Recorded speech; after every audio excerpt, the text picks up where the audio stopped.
주의 영과 함께 마르코가 전한 거룩한 복음입니다. 주님 영광하소서. 요한이 잡힌 뒤에 예수님께서는 갈릴레아에 가시어 하나님의 복음을 선포하시며 이렇게 말씀하셨다. 때가 차서 하나님의 나라가 가까이 왔다. 회개하고 복음을 믿으라. 예수님께서 갈릴레아 호숫가를 지나가시다가 호수에 그물을 던지고 있는 시몬과 그의 동생 안드레아를 보셨다. 그들은 어부였다. 예수님께서 그들에게 이르셨다. 나를 따라오느라. 내가 너희를 사람 낚는 어부가 되게 하겠다. 그러자 그들은 곧바로 그물을 버리고 예수님을 따랐다. 예수님께서 조금 더 가시다가 배에서 그물을 손질하는 제베드의 아들 야고보와 그의 동생 요한을 보시고 곧바로 그들을 부르셨다. 그러자 그들은 아버지 제베데오를 사꾼들과 함께 배에 버려두고 그분을 따라 나섰다. 주님의 말씀입니다. 그리스도님 찬미합니다. 앉으십시오.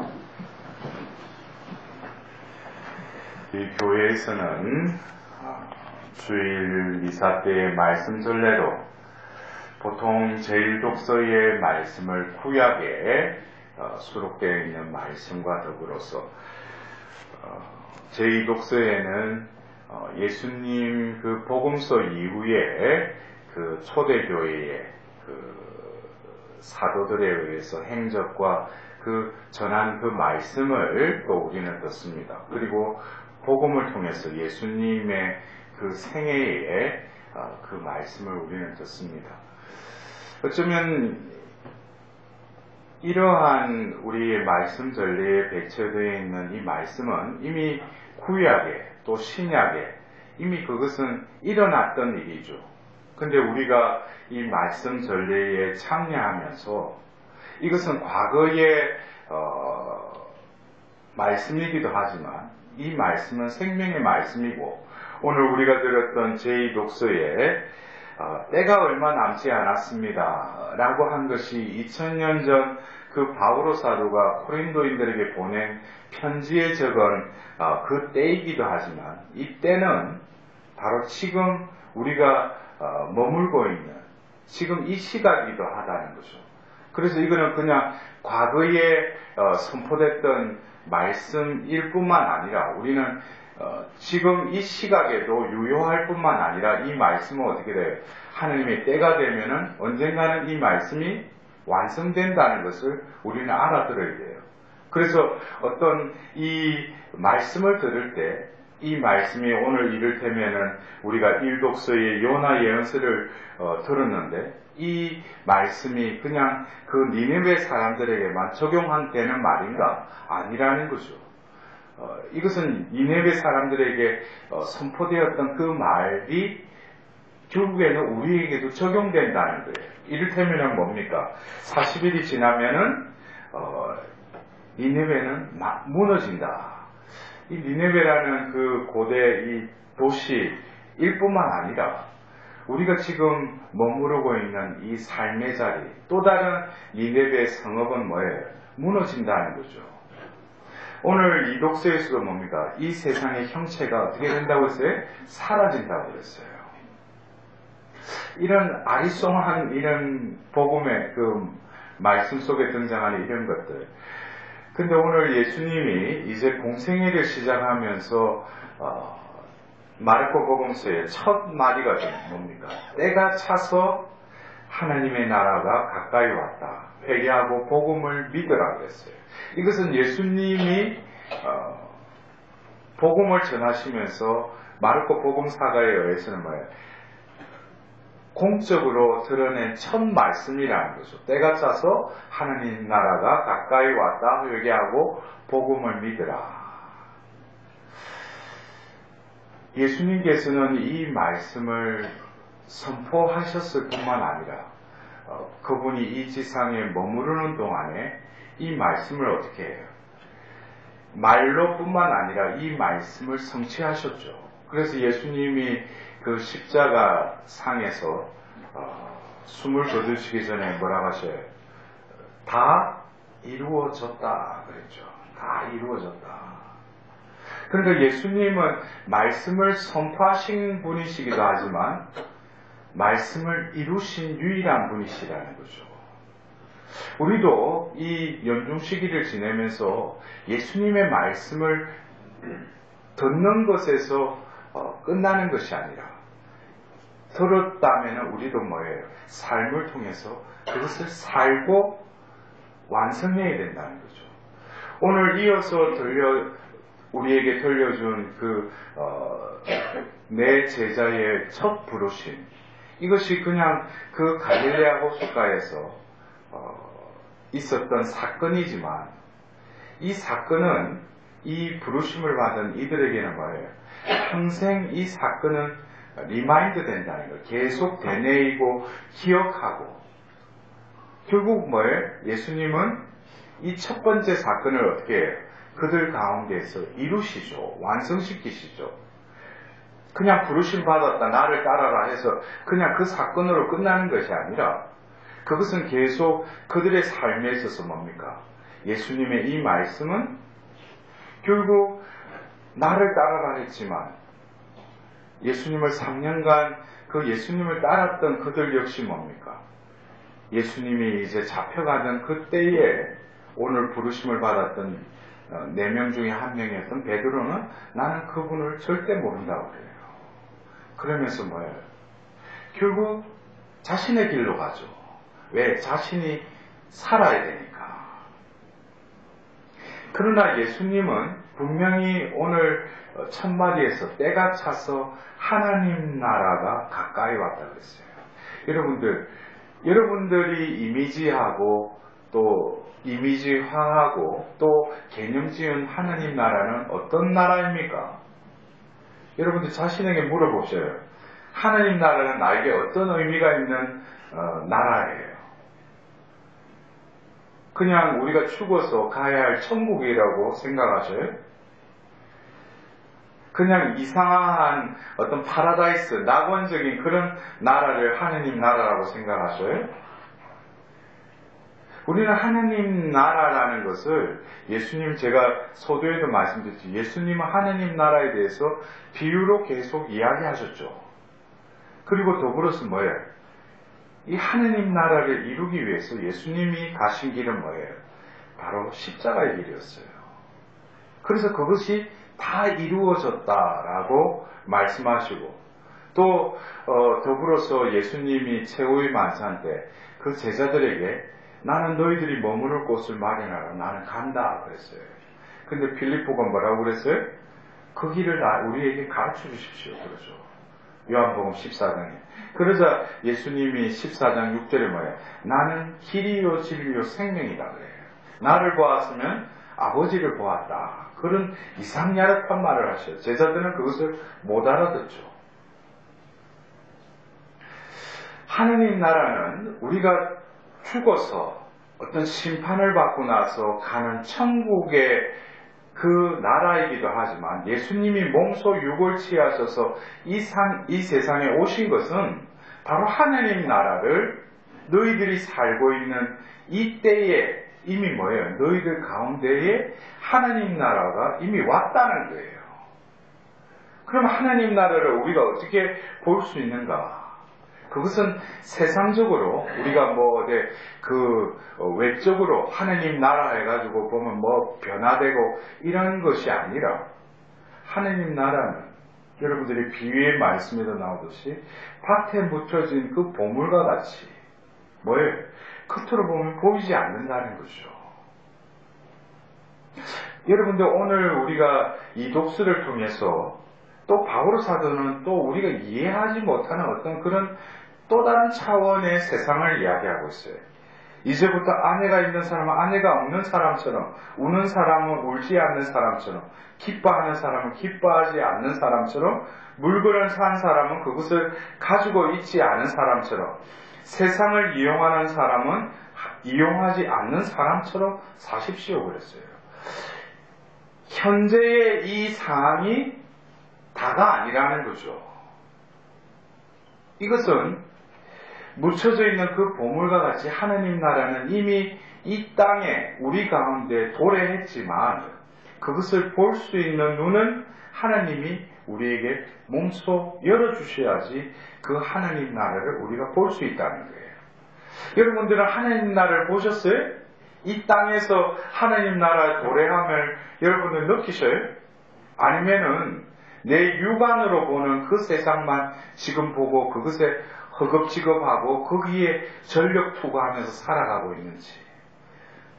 우리 신앙인은 뭡니까? 신앙은 선물이죠. 예수님의 그 공생애는 바로 하느님 나라의 삶을 예수님께서 몸소 이 땅에서 실현하시는 그 순간순간이었어요. 예수님은 어떤 삶을 사셨어요? 늘 어느 곳에 가든지 그들이 필요한 것. 그래서 뭐예요? 온몸을 던지시면서 그들의 병을 낫게 해주시고 또 마귀를 쫓아내 주실 뿐만 아니라 또 말씀을 선포하시죠. 어쩌면 예수님의 삶은 자신을 위한 삶. 그래서 예수님은 공생애 중에 심지어는 뭐예요? 사람의 아들은 머리 둘 곳조차도 없다고 그랬어요. 결국 우리의 삶은 예수님이 공생애를 통해서 하나님 나라를 선포하셨을 뿐만 아니라 하나님 나라가 이러한 나라라는 것을 비유로 우리에게 말씀해 주셨을 뿐만 아니라 하나님 나라를 이 땅에 이루셨다는 거예요.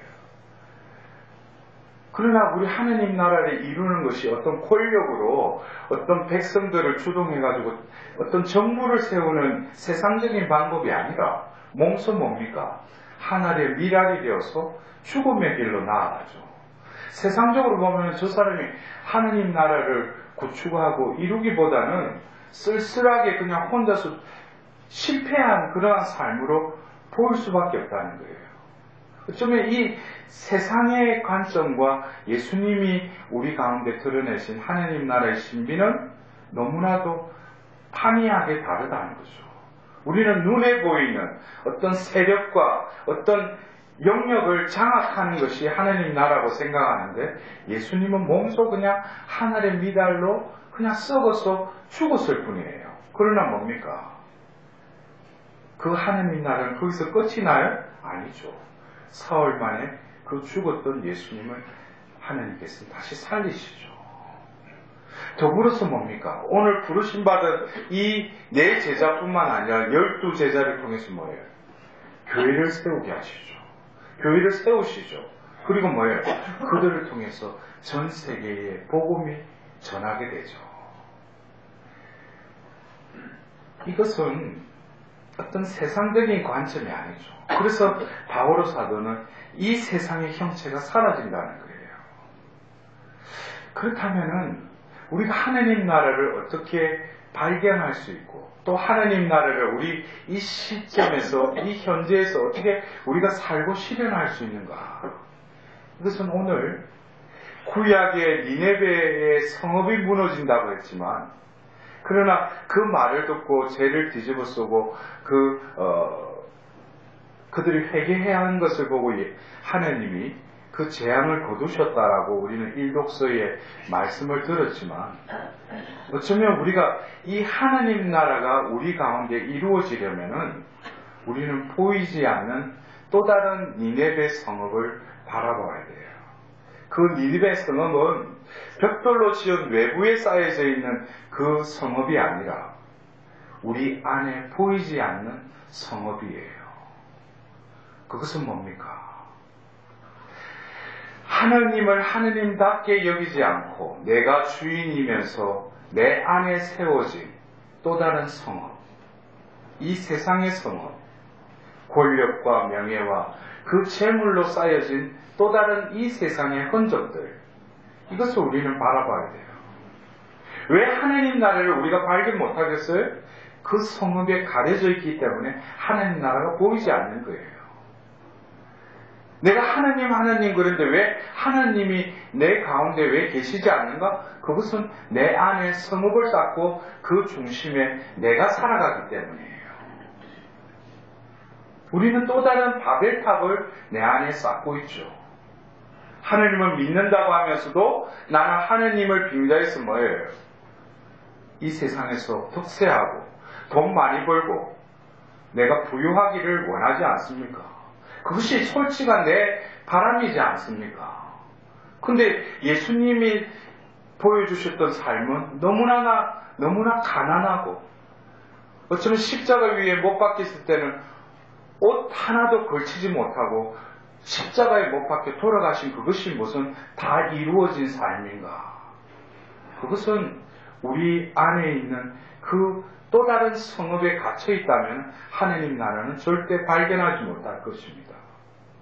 여러분들 우리 교회 안에서 거룩한 이들, 성인들의 삶을 보십시오.